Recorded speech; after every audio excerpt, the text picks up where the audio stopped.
Welcome बच्चों, CBSE की नई किताब क्लास 9th की गणित मंजरी और चैप्टर का नाम है चैप्टर 2 पॉलिनोमियल। और पॉलिनोमियल नाम सुनते ही क्लास 9th के आधे बच्चों के हाथ पे ठंडे पड़ जाते हैं। क्यों ठंडे पड़ जाते हैं? क्योंकि जब इस किताब की एक्सरसाइज बच्चों ने खोल कर देखी तो एक सवाल वाले पहले तो अलजेब्रा समझ में नहीं आ रहा था और अब ये नया कुछ आ गया पॉलिनोमियल। अब ये पॉलिनोमियल है क्या है, होता क्या है, इस वीडियो के अंदर सारी चीजें समझाऊंगा, बिल्कुल बेसिक से देखते रहो वीडियो। बच्चों स्वागत करता हूं, मैं हूं आदित्य और आप देख रहे हैं आदित्य ऑन बोर्ड। आज चालू करते हैं क्लास 9th का सेकंड चैप्टर। फर्स्ट चैप्टर की वीडियो पूरी बना के यूट्यूब चैनल पर अपलोड कर चुका हूं। अगर आपको फर्स्ट चैप्टर के अंदर बिल्कुल भी थोड़ी बहुत भी कहीं पर भी दिक्कत है, वो वीडियोस देखकर आपके सारे डाउट क्लियर हो जाएंगे, ये मुझे सारी उम्मीद है। आप देखो अभी chapter number 2, introduction to linear polynomial. अब ये लीनियर पॉलिनोमियल ही होता क्या, पहले तो लीनियर वीनियर तो बाद में देखेंगे। इंट्रोडक्शन का मतलब तो मैं जानता हूं कि हाँ चलो इससे इंट्रोड्यूस करवा रहे हैं मुझे। अब लीनियर पॉलिनोमियल क्या है भाई, तो पहले मैं समझा देता हूं आपको कि पॉलिनोमियल क्या होता है। ठीक है, आपने कुछ पुरानी क्लासों के अंदर 6ठी 7वीं 8वीं में अब आप एक नाम पढ़ते आए हैं, अलजेब्रा। ओके, यहां भी डर लगता है मेरे को मालूम है। अलजेब्रा में क्या होता है, दो तरह की चीजें होती है, एक वेरिएबल होता है, एक कांस्टेंट होता है, और ये दोनों मिलकर अलजेब्रा बनाते हैं। अभी वेरिएबल किसको कहते हैं, कांस्टेंट किसको कहते हैं? वेरिएबल थोड़ा सा आपका डर लगता है आपको, इससे पहले कांस्टेंट बता। कोई भी नंबर है 2 3 4 5 8 1.5 3/2, ये सारे नंबर है। ठीक है, क्या आप मुझे बताओ 8 कभी अपने आप में बड़ा होकर 18 बन सकता है? बोले कि नहीं, अब से मुझे 8 लिख रहे हो, बाकी जोड़ के आंसर 18 लिखो। क्या आप ऐसा करोगे क्या? 8 + 2 = इसको 18 मान के 20 कर दोगे क्या? नहीं। क्यों? क्योंकि 8 जो है ना, हमें मालूम है ये 8 ही रहेगा, इसकी वैल्यू फिक्स है। जिनकी वैल्यू फिक्स है उन्हें कहा जाता है कांस्टेंट। ओके, ये बात क्लियर है। वेरिएबल वो है जिनकी वैल्यू फिक्स नहीं है, वेरी कर सकती है, चेंज हो सकती है। एक्स वाई जेड के एल एम एन, ये जो आपको लेटर से दिखते हैं इनको वेरिएबल कहा जाता है। ठीक है, एक थोड़ा सा और आपको इसके बारे में बता दूं, फिर पॉलिनोमियल पे लेके जाता हूं। आप जब एक वेरिएबल और एक कांस्टेंट को जोड़ते हैं तो कुछ प्लस का साइन लगाते हैं, माइनस करते हैं तो माइनस का लगाते हैं, इसी तरीके से मल्टीप्लाई करते हैं तो भाई कोई साइन नहीं लगता है, कांस्टेंट हमेशा आगे और वेरिएबल उसके पीछे। और सेम आप जब डिवाइड करते हैं तब डिवाइड का साइन हमें कुछ इस तरीके से नजर आता है। ठीक है, ये आपका कंसेप्ट इतना क्लियर होना चाहिए, पहली चीज। ठीक है, ओके, दूसरी चीज इसके अंदर एक होती है चीज टर्म्स। टर्म्स क्या होता है, चलो उसके बारे में बाद में आ जाएंगे, मगर अभी पहले यहां देख लेते हैं। ये जब बीच में प्लस या माइनस लगा हुआ होता है ये टर्म्स बनाता है। ये यहां पर एक प्लस माइनस मतलब ये दो अलग अलग टर्म्स हो गए, ये दो अलग अलग टर्म्स है, यहां कोई प्लस माइनस वाला काम नहीं है, ये एक टर्म है, ये भी एक टर्म है। और इसके बारे में थोड़ा डिटेल्स में देखते हैं। ठीक है, अब अलजेब्रा तो इन नंबर्स को कहा जाता है। अच्छा देखा जाए, क्या x² + 4x + 3 अलजेब्रा है? तो हाँ है। क्या x की पावर -2 + 4 की पावर x की पावर 1/2 + 3 अलजेब्रा है? तो हाँ है। अब रही बात पॉलिनोमियल की, तो पॉलिनोमियल उन नंबर्स को कहा जाता है, उन अलजेब्रिक एक्सप्रेशंस को कहा जाता है जहां पर वेरिएबल के ऊपर माथे पे जो नंबर है जिसको हम पावर कहते हैं, ये हमेशा होल नंबर होना चाहिए। होल नंबर क्या होता है? नंबर 0 से लेके 1 2 3 4 5 6 अनंत तक, इंफिनिटी तक, ये सारे नंबर होल नंबर है। मतलब इसमें आधा वाधा नहीं आता है। नंबर 0 के बाद 1 2 3 कहां आया? 1.5 2 2.5 नहीं आया ना। ठीक है, तो 2 तो खैर आ जाएगा। ठीक है, तो होल नंबर होना चाहिए, नंबर पूरा होना चाहिए, कोई पॉइंट में हाफ में या ऐसा नहीं होना चाहिए, नेगेटिव नंबर नहीं होना चाहिए। तो ये अपने आप में पॉलिनोमियल है? तो हाँ है। ये अपने आप में पॉलिनोमियल है क्या? तो आंसर है नहीं है। क्यों? क्योंकि यहां पर वेरिएबल की पावर होल नंबर ना होते हुए कहीं ना कहीं रेशनल नंबर, फ्रैक्शन या इंटीजर्स वगैरह के टर्म्स में है, नेगेटिव नंबर दिख रहे हैं। तो ऐसे अलजेब्रिक एक्सप्रेशंस जिनकी पावर अगर होल नंबर है तो उन्हें कहा जाएगा पॉलिनोमियल, और जिनकी पावर में एक भी ऐसा आ जाए कि होल नंबर नहीं है तो अलजेब्रिक एक्सप्रेशन हो जाएगा, पॉलिनोमियल नहीं है। ठीक है, चलो आप मुझे ये देखकर बताओ, x² पर +4/x + 3, क्या ये पॉलिनोमियल है या नहीं है? तो बच्चे दिख रहा होगा, यहां पावर कुछ नहीं है 2 है, यहां पावर कुछ नहीं है मतलब 1 है, यहां पावर कुछ नहीं है मतलब 0 है। ठीक है, अभी देखेंगे सारे होल नंबर है 0 1 2। ठीक है, तो क्या ये पॉलिनोमियल हुआ? अभी तक बच्चों का दिमाग में चल रहा है कि हाँ ये पॉलिनोमियल है, मगर एक एक्सपोनेंट का अगर थोड़ा सा रूल लगा दूं तो ये कुछ ऐसा हो जाएगा जब नीचे से ऊपर लेके जाते हैं तो पावर के ऊपर के साइन चेंज हो जाते हैं, प्लस वाला माइनस में और माइनस वाला प्लस में आ जाता है। तो अब मैं देख रहा हूं कि x की पावर माइनस में आ चुकी है, it means it is not a polynomial. ठीक है बच्चों, उम्मीद करता हूं यहां तक आपको पॉलिनोमियल के बारे में क्लियर हो गई होगी चीजें। ठीक है, अब पॉलिनोमियल्स में एक चीज होती है टर्म्स। यहां पर कितनी टर्म्स नजर आ रही है मुझे, देखते हैं 1 2 3। ये जो प्लस या बीच में माइनस के साइन है ये अपने आप में टर्म्स बनाते हैं। ठीक है, थोड़ा सा और देखते हैं इसको, टर्म्स को जरा होता क्या है ये।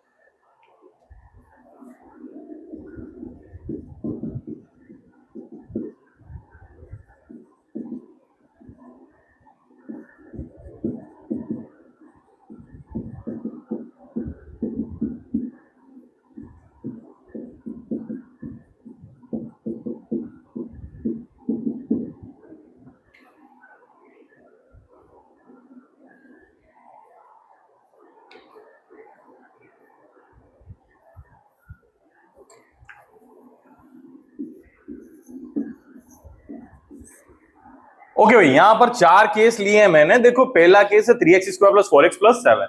ठीक है, यहां पर टर्म्स कितनी है, 1 2 और 3। ओके, चाहे बीच में माइनस के साइन आएंगे तब भी इनको टर्म्स ही कहा जाएगा। यहां पर टर्म्स कितनी हो गई, 3।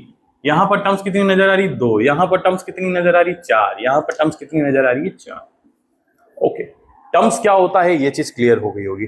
ठीक है, अब ये 3 और x बीच में कोई साइन नहीं है, इट मींस ये मल्टीप्लाई हो रहे हैं। सेम 4 किसके साथ मल्टीप्लाई हो रहा है, x के साथ। 7 किसके साथ मल्टीप्लाई हो रहा है, x की पावर 0 के साथ मल्टीप्लाई हो रहा है। ठीक है, यहां पर x का मल्टीपल कौन है, 3। ठीक है, कहने का मतलब जो नंबर किसी कोएफिशिएंट वेरिएबल के साथ मल्टीप्लाई हो रहा है उसको कहा जाता है कोएफिशिएंट। क्या कहेंगे बच्चों, कोएफिशिएंट। अगर आपसे पहली लाइन में मैं पूछ लूं कि x का कोएफिशिएंट क्या है तो आप बोलोगे 4। अगर आपसे दूसरी लाइन में मैं पूछ लूं x की पावर 0 का कोएफिशिएंट क्या है, आप बोलोगे 5।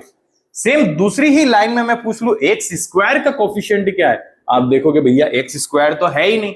अगर यहां पर x स्क्वायर होता भी सही और साथ में 0 लिख देता तो ये पूरा मल्टीप्लाई होकर 0 नहीं हो जाता। तो x स्क्वायर का कोएफिशिएंट क्या हो गया यहां पर, 0। तीसरी लाइन में अगर मैं पूछ लूं आपसे कि x की पावर 2 का कोएफिशिएंट, आंसर आप 3 ना बोलते हुए -3 बोलोगे, क्योंकि आगे माइनस है। प्लस आगे बोलने की जरूरत होती नहीं, बाकी माइनस है तो इसके साथ आपको माइनस बोलना पड़ेगा, इससे तमीज से, थोड़ा कायदे से। ठीक है, x की पावर 3 कोएफिशिएंट क्या है, +3 बोलो या 3 बोलो कोई फर्क नहीं पड़ता। x की पावर 5 का कोएफिशिएंट क्या है, 3। कोएफिशिएंट और टर्म्स, ये दो चीजें समझ में आ गई होगी। ठीक है, इसके बाद आ जाती है डिग्री। अभी डिग्री क्या है, तो डिग्री का मतलब यह है कि कोई भी अगर पॉलिनोमियल आपको दे दिया है, उस पॉलिनोमियल में वेरिएबल की जो सबसे बड़ी पावर है उसे डिग्री कहा जाता है। ठीक है, किसे कहा जाता है, डिग्री, वेरिएबल की सबसे बड़ी पावर। यहां सबसे बड़ी पावर कौन सी है, 2। तो इसकी डिग्री कितनी होगी भाई, 2। इसमें डिग्री कितनी होगी ढूंढो, 1, पावर 1 है। इसमें डिग्री 3, इसमें डिग्री 5। तो डिग्री क्या हो जाएगा, सबसे बड़ी पावर को डिग्री कहा जाएगा। ठीक है, अब डिग्री के बेस पर हमारे पास जनरली 3-4 तरह के पॉलिनोमियल होता है। एक होता है लीनियर, एक होता है क्वाड्रेटिक, एक होता है क्यूबिक। ओके, और हमारा जो चैप्टर है वो लीनियर पॉलिनोमियल के बारे में है। इसके बारे में है, लीनियर पॉलिनोमियल के बारे में। लीनियर पॉलिनोमियल उन्हें कहा जाता है जिनकी डिग्री होती है 1। क्वाड्रेटिक पॉलिनोमियल की डिग्री 2, क्यूबिक पॉलिनोमियल की डिग्री 3। तो ऐसे पॉलिनोमियल मतलब जो सिर्फ x, लाइक 3x + 5, ये लीनियर पॉलिनोमियल है। अगर मैं बोल दूं 3x² + 5, ये लीनियर पॉलिनोमियल है क्या, तो नहीं है, क्योंकि डिग्री कितनी है, 2, क्वाड्रेटिक हो गया है, लीनियर नहीं है। अगर मैं बोलूं y + 7, लीनियर पॉलिनोमियल है, बिल्कुल है, क्योंकि y की पावर कुछ नहीं है, मतलब 1 है। ठीक है, इतनी बात समझ में आनी चाहिए। तो चलो इतना तो ज्ञान मिल ही गया। अब एक्सरसाइज कर सकते हैं कि नहीं कर सकते अपन देख लेते हैं पहले। एक्सरसाइज सेट 2.1 सेकंड चैप्टर हमारा चालू हो चुका है। बहुत बहुत बधाई हो आपको। Find degrees of the following polynomials 2x² - 5x + 3। ठीक है, डिग्री का मतलब सबसे बड़ी पावर। ठीक है, x की सबसे बड़ी पावर क्या नजर आ रही है, 2, तो डिग्री कितनी हो गई, 2। सेकंड वाले में डिग्री कितनी है, 3। इसमें अब ये थोड़ा पेचीदा सवाल क्यों? क्योंकि एक्स से कुछ नहीं है। मान लेता हूं कोई भी एक वेरिएबल होगा इसमें एक्स, उसके साथ डिग्री जीरो का मतलब है 1। ये कितना हो जाएगा? कितना हो जाएगा? 1 हो जाएगा। और 1 का -9 के साथ मल्टीप्लाई होगा, कितना हो जाएगा? -9 हो जाएगा। तो जहां पर सिर्फ नंबर हो और डिग्री फिग्री कुछ नहीं, तो वहां पर डिग्री कितना हो? 0। यहां पर डिग्री कितना? z की पावर कितना है? 1। ओके, पहला क्वेश्चन क्लियर हो गया होगा। डिग्री का कंसेप्ट अभी देखा था आपने। आगे आपसे पूछा है right the polynomial of the degree 1, 2 and 3। 1 degree, 2 degree और 3 डिग्री वाले पॉलिनोमियल। सबसे पहले 1 डिग्री की बात कर लेते हैं। अपने हिसाब से लिखना है, कोई प्रतिबंध नहीं है। मैं लिख देता हूं 3x + 7। हो गया क्या? हो गया। क्यों? क्योंकि डिग्री कितनी है माथे पर? 1। पॉलिनोमियल बना दिया। ऐसे ही 2 डिग्री वाला आपके हिसाब से आप लिख सकते हो। 1,00,000 तरह के डिजाइन हो जाएंगे और ज्यादा, मगर कम नहीं। 2y² + 3 पावर कितनी हो गई? मैक्सिमम 2 डिग्री हो गई 2। चलो 3 डिग्री वाला देखते हैं। चलो लिख देते हैं x³ डिग्री सबसे पहले 3 बना दी, +2x² + 1।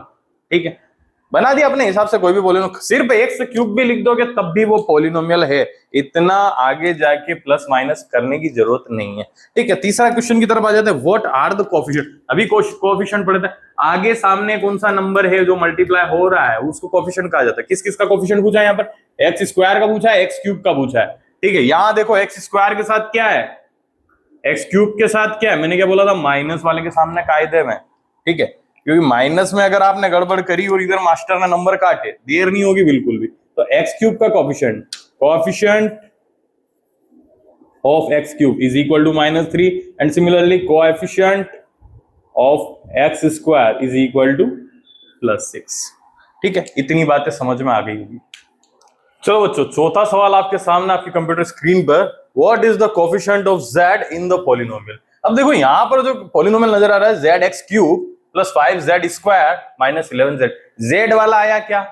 नहीं आया। ठीक है, z वाला टर्म ही नहीं है, मतलब कहीं ना कहीं z वाले के साथ 0 मल्टीप्लाई हो गया और उसे गायब ही कर दिया है। तो z का कोएफिशिएंट क्या लिखेंगे? तो कोएफिशिएंट ऑफ z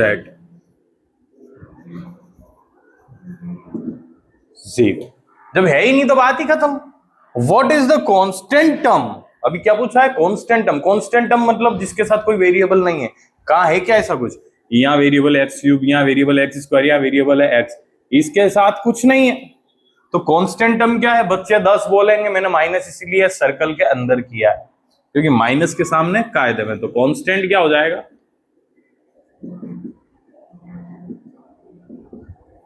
-10। ओके, ये यहां पर एक्सरसाइज आपकी खत्म हो गई है 2.1। और अगर बच्चों आप चाहते हो कि साइंस की भी नई बुक आ चुकी है एक्सप्लोरेशन, और उसके ऊपर मैं फिजिक्स के या केमिस्ट्री के वीडियोस बनाऊं, तो मुझे कमेंट में जरूर बताओ। और बच्चों आप लोग सपोर्ट करो, और आपके साथ अगर आपके बच्चे दोस्तों के साथ आप शेयर करते हो, मुझे थोड़ा मोटिवेशन मिलेगा और मैं ट्राई करूंगा मेरे वीडियो की क्वालिटीज आपको बहुत अच्छी और ज्यादा सिंपल तरीके से समझाने की। Thank you for watching, thank you for supporting.